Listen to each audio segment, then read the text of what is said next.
E fala galera, beleza? Aqui quem fala é o Magno com mais vídeo aqui para vocês. E galera, é o seguinte, no vídeo de hoje eu estou aqui para mostrar para vocês uma reportagem aqui do Brasil dos anos 90, falando a respeito sobre os games. Eu vi no Facebook, eu resolvi baixar e vou estar compartilhando aqui com vocês, beleza?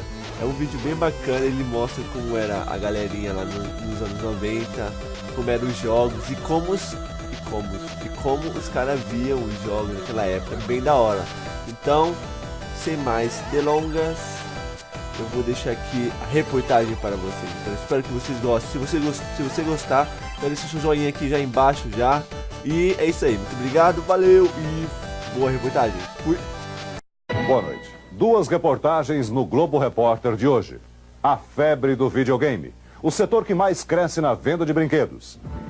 As novidades criadas no Japão para a diversão de milhões de crianças e adolescentes no mundo inteiro. Challenges and more await you should you dare.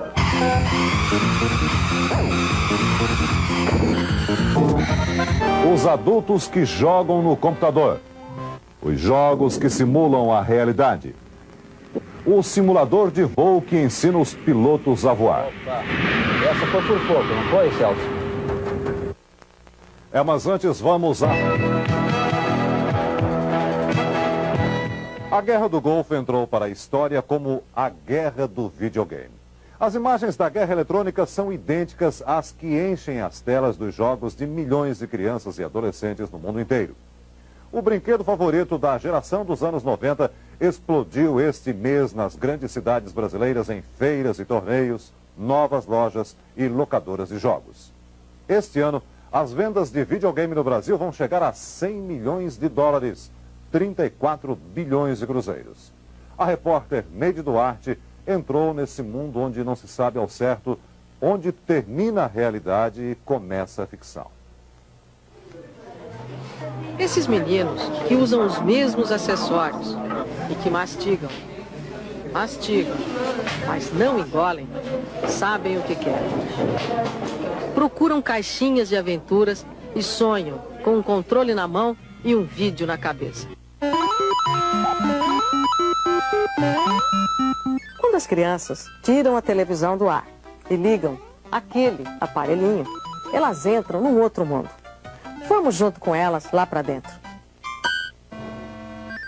Esse é o lugar preferido por 9 entre 10 crianças.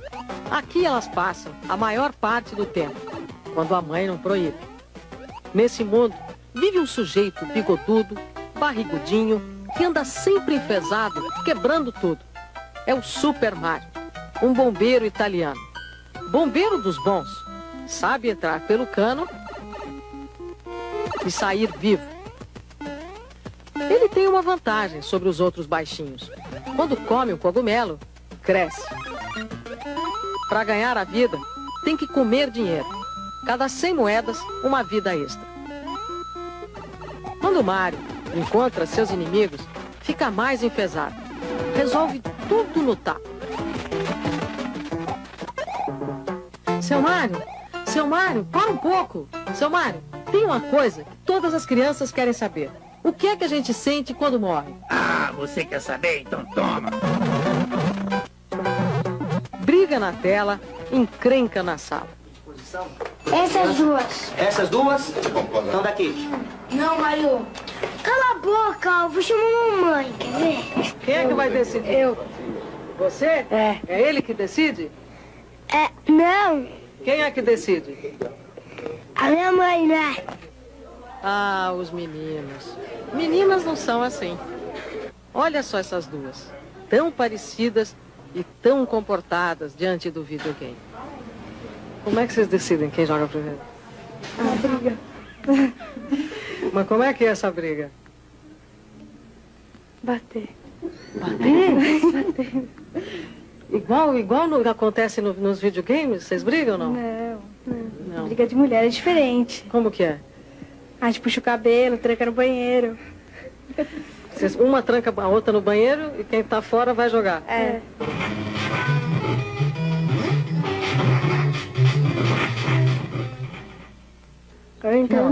agora você sobe. Não é aí, filho, é pro outro Mas lado. nem tudo nesse mundo do videogame acaba em pancada. Olha o carinho entre esses dois parceiros de game. É o jogo da tradição que passa de mãe para filho. Você que ensina seu filho? É, porque ele não sabe ler ainda, então tem que ler as instruções, ensinar, jogar pra ele, e aí ele joga. Com isso você ficou bamba. Bamba não, né? Mas já sei me virar no videogame. Atrás dessa musiquinha, uma família inteira procura a melhor saída pro gato, herói na tela. Fora da tela, o gato Tom parece ser o único da casa que não se interessa pelo videogame. Uma vez cada um. Vai, cai lá embaixo, vai pra lá. Vai pra lá. Eles vão se identificando com esses heróis, vão matando esses bandidos, é como se a vida fosse isso, quer dizer. E existe uma relação um pouco mais singela com a vida, que é muito importante para o desenvolvimento da criatividade, do equilíbrio da gente, e que é muito mais silenciosa, muito mais tranquila, mas que tem uma troca rica, e eles perdem isso.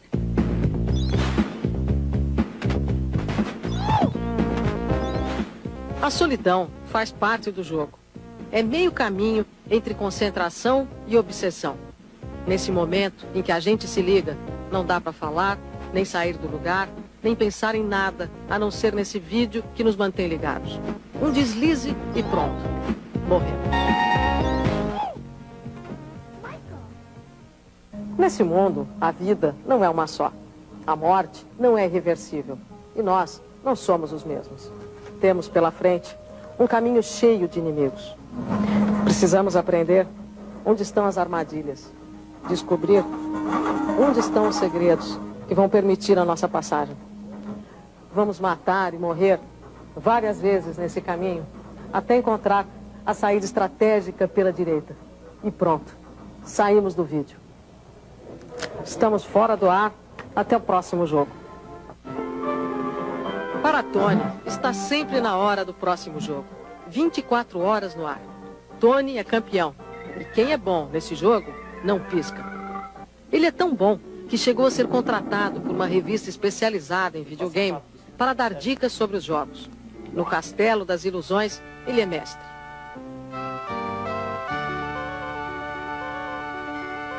Se eu passar da segunda ponte, né, aí demora muito. Então eu sou obrigado a me matar, né, e voltar pela ponte para ir mais rápido e por um caminho mais fácil. Essa que é mais fácil é se matar. Depende da hora, é? Agora você vai se matar. Vou.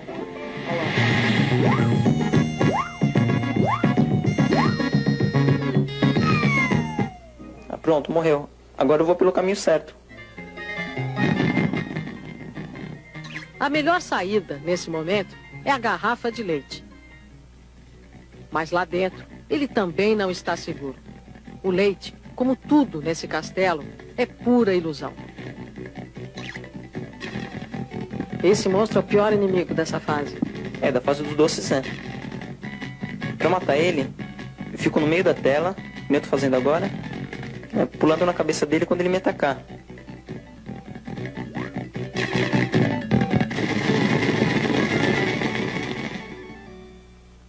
Toda história tem um monstro. Se Tony enfrentou o dragão, os irmãos Michel e Christian ficaram com os cabelos em pé por causa de um dinossauro. Eles demoraram 3 meses para conseguir completar o jogo dos Simpsons. Só para passar pelo dinossauro foram 2 semanas. E isso porque eles são feras. Como é que vocês conseguiram passar o dinossauro? Ele chegou uma vez na beira do precipício e pulou. Tá? Aí tinha umas plataformas invisíveis. Depois eu vi um ponto na cabeça do dinossauro, pulei em cima e deu certo. Que sensação que deu quando vocês conseguiram passar o dinossauro? Uma luz. A solução aparece, mas o jogo nunca termina. Estamos sempre de volta ao começo, para mais uma vez passar por todas as provas. Nesse mundo da eterna repetição, só sobrevive quem tem boa memória. Os inimigos atacam sempre pelo mesmo lado. A felicidade dura pouco, só aparece no final. e a linguagem só faz sentido para quem está do lado de dentro. Ele roubou minha vida. A vida é formada de quadradinhos. Eu morri e peguei uma vida dele. Mato todos eles. O que é a vida num videogame? A vida no videogame é a chance que você tem pra chegar até o final do jogo. E a vida normal, o que é? A chance que você tem pra ser feliz.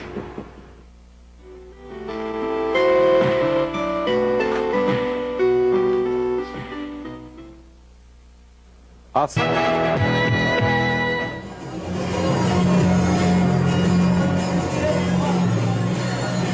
Intervalo de jogo. O Robocop e a Tartaruga Ninja agora caminham entre amigos. Não precisam matar, nem morrer, nem bancar o esperto. Os garotos do videogame, acostumados com essas companhias, nem acham estranho estar ao lado desses heróis na mesma tela. Criança é muito curiosa, né? Não pode ver uma caixinha e ficar louca para descobrir o que é que tem dentro. O que é que tem aqui tão poderoso que faz a gente ver na tela aquele mundo todo do videogame? Olha, só uma pecinha. Olha o tamanho da plaquinha. Ó, uma pecinha de nada. Então é por aqui que anda Michael Jackson.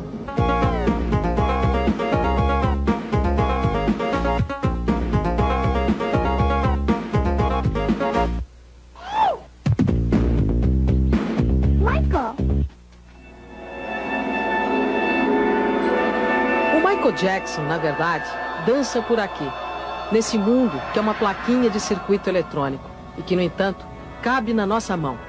Essa viagem foi mostrada no filme Tron, uma fantasia dos estúdios Disney que conta a história de um programador de jogos que entra nos circuitos eletrônicos de um computador para participar de um jogo de videogame.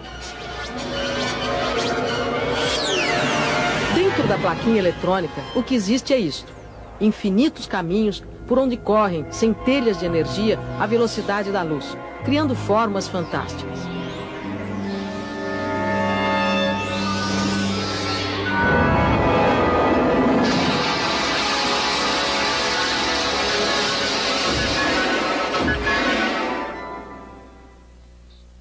Os meninos do videogame nunca viajaram para tão longe, mas estão sempre perto das últimas novidades. O mercado do videogame não marca passo. Deve movimentar este ano 100 milhões de dólares no Brasil. As novidades nesse mundo eletrônico envelhecem a passos largos. Mas, por enquanto, esse comando em forma de tapete ainda é considerado novo. Você ganhou ainda. Este é para quem sonha bombardear o inimigo no grito: Vai! Vai! E era uma vez um pato que voava. Quem vestir esta luva tem nas mãos o destino do Robocop.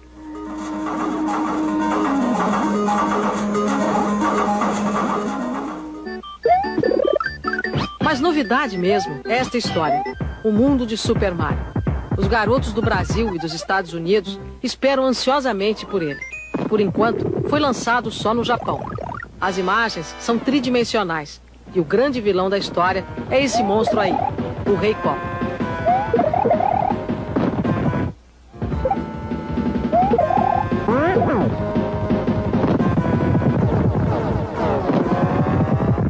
Quando a princesa aparece, o final feliz vai chegando.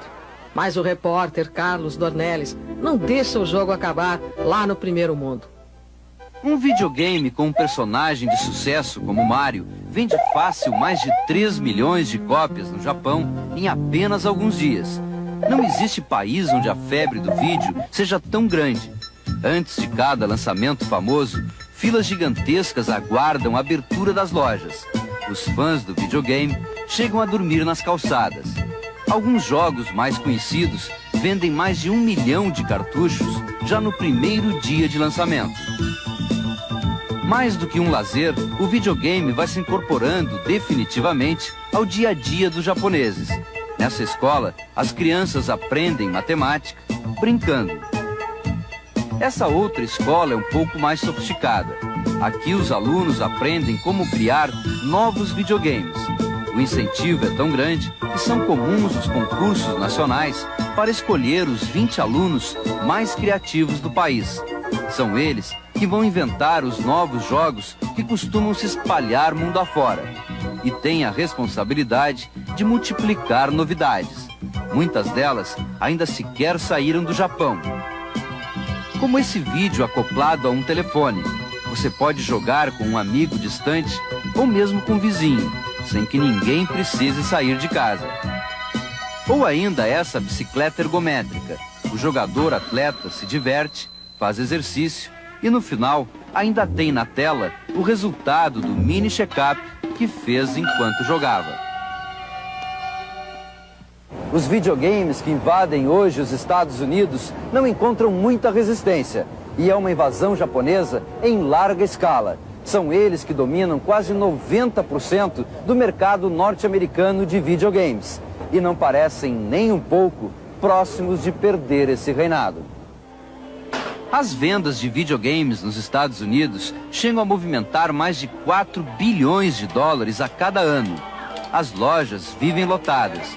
Uma realidade inesperada para um brinquedo que era considerado decadente 10 anos atrás, mas que foi recuperado com uma ousada estratégia de marketing de uma fábrica japonesa. Já no final do mês que vem, deve chegar aos Estados Unidos a última geração de jogos da Nintendo. A grande vedete é o F-Zero. É mais um videogame de corrida de carro, mas desta vez com um realismo surpreendente. A tela tem um efeito tridimensional. A visão da pista é muito mais elaborada. E os carros fazem misérias na corrida.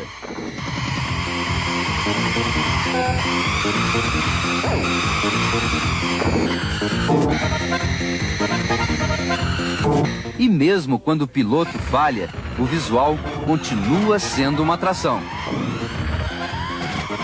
O F-Zero está hoje na vanguarda dos videogames e é o melhor exemplo da revolução que ocorre nessa área. Ninguém tem dúvida que, por mais avançado que seja, logo logo vai ser superado por alguma nova surpresa que ainda vem do Japão. Mas a grande revolução deste ano chama-se A Viagem no Tempo. O jogo, ainda em fase experimental nos Estados Unidos, surpreendeu o mercado de videogames. Mais do que apenas uma imagem tridimensional, ele até parece que tem miniaturas de seres humanos dentro da máquina. É um sistema que usa um disco laser e uma projeção especial à base de hologramas. Todos os personagens do jogo são representações de atores que realmente passaram por essas aventuras. Na prática, quem joga fica com controle absoluto da ação, como se estivesse interferindo na história de um filme. Nesta viagem no tempo, o herói, um cowboy, luta contra homens das cavernas, até guerreiros do futuro. E acima de tudo, não deixa dúvida de que os videogames já entraram numa fase em que podem desprezar qualquer limite para a criatividade e a imaginação.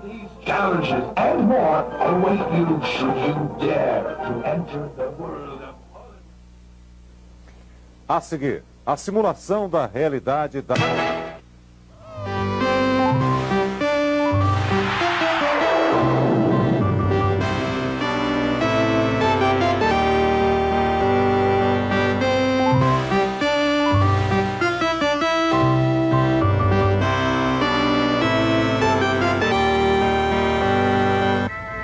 Os jogos em computador se parecem com os videogames ligados à televisão, mas são muito melhores, porque os computadores permitem a criação de imagens de alta qualidade e situações fascinantes. Estes brinquedos tecnológicos são uma das paixões da jornalista Cora Ronay, que se especializou em microcomputadores e edita o caderno de informática do jornal O Globo. O jogo preferido de Cora é este, o Pac-Man, um dos primeiros a aparecer.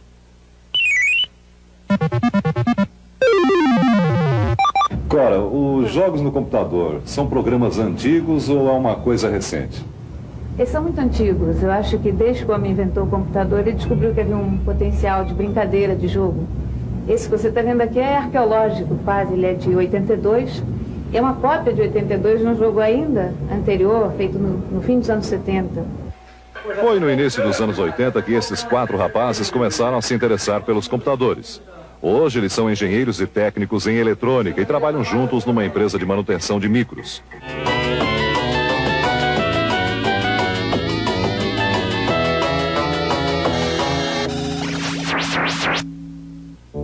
Manuel, um dos 4 gameiros, tem 22 anos. É fera no Príncipe da Pérsia. Neste jogo, o objetivo é salvar a princesa no castelo do vizir. O jogo tem 12 níveis, um mais difícil que o outro.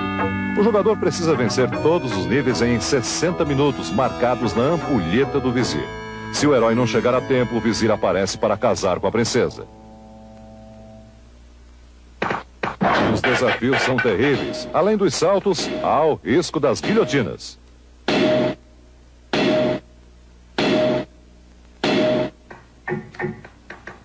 O príncipe tem que lutar com os guardas do castelo. Passar pelas guilhotinas parece fácil, mas se o jogador erra...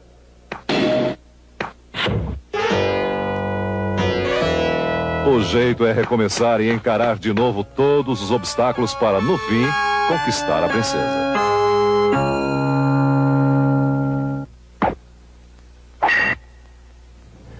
Os jogos para computador evoluem tão depressa que já estão usando até a linguagem do cinema. Nesse aqui, por exemplo, o Wing Commander, o início da aventura lembra a abertura de um filme. Olhem só.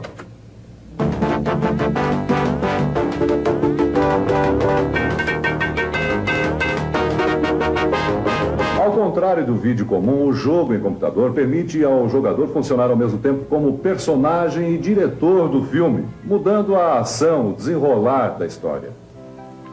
A história do Wing Commander, o comandante voador, começa sempre neste dormitório do porta-aviões espacial. A estação é velha, tem goteiras e as lâmpadas do teto à esquerda piscam sem parar. A ação se passa no ano 2654. Antes de cada missão, o comandante orienta os pilotos. Angel, uma das mulheres do grupo, é escalada para o combate, junto com o capitão. Quando eles decolam, o capitão no comando da nave e o jogador pilotando o teclado do micro são a mesma pessoa. O capitão Torres é o Ricardo, um engenheiro eletrônico vidrado em videogame. Angel e o capitão Ricardo Torres voam correndo para a estrela Gimli. Quando eles encontram os Kill-Raids inimigos, começa o tiroteio. Quando a nave inimiga dentro do quadrado fica bem em cima da mira verde, é o momento do disparo. Porque eles fazem muitas manobras evasivas e os canhões disparam sempre em linha reta, né? Então você tem que tentar ficar na cauda dele para explodir.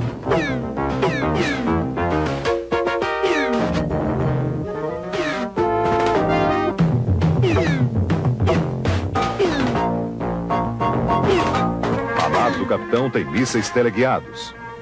O monitor à esquerda mostra o lançamento e a câmera instalada na ogiva registra a trajetória até o alvo. Sem mais que raids à vista, Angel e Torres voltam para a estação espacial. O míssil com câmera é um dos efeitos mais impressionantes do Wing Commander, campeão de vendas entre os jogos de computador em todo o mundo. Mísseis com câmera não são ficção científica, não. Foram usados na Guerra do Golfo, onde os aliados lançaram bombas inteligentes como estas para destruir armas e edificações do Iraque. Comparando as imagens do conflito real com as reproduções feitas em computador, entende-se por que a guerra contra o Iraque foi chamada de Guerra Videogame. A semelhança entre realidade e ficção é assustadora quando se compara a imagem deste ataque real feito por um F-15 com um bombardeio simulado no computador no cenário do Golfo Pérsico. A riqueza de detalhes fascina os aficionados dos jogos de guerra, os apaixonados pelo hobby da simulação.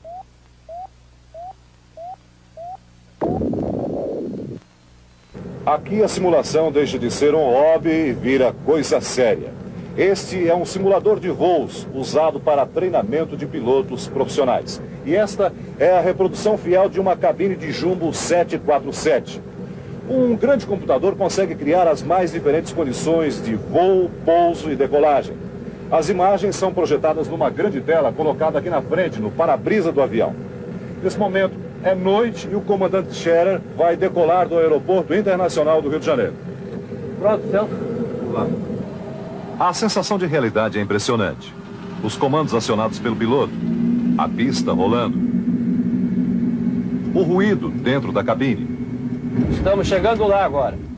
Tudo dá a impressão de uma decolagem real, com a mesma tensão que se sente num avião de verdade.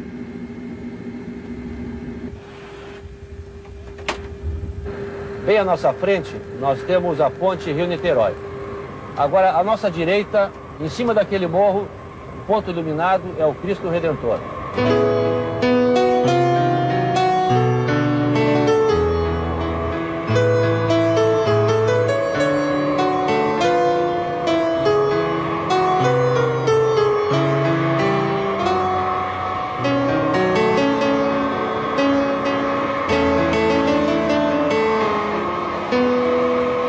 Recebemos a informação do controle de aproximação de que estamos em rota de colisão com uma aeronave voando em sentido contrário.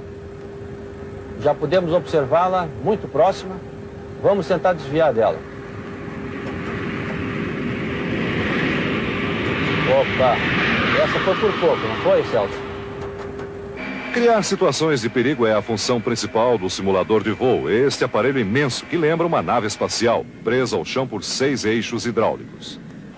Acionado por 3 grandes computadores, um simulador custa 13 milhões de dólares, o preço de um jato pequeno, ou 6.500 microcomputadores equipados para jogar, ou ainda 43.300 consoles para videogame de televisão. Mas o simulador nem de longe é um brinquedo. Os pilotos enfrentam ali dentro 40 horas de instrução periódica exigida pela aeronáutica.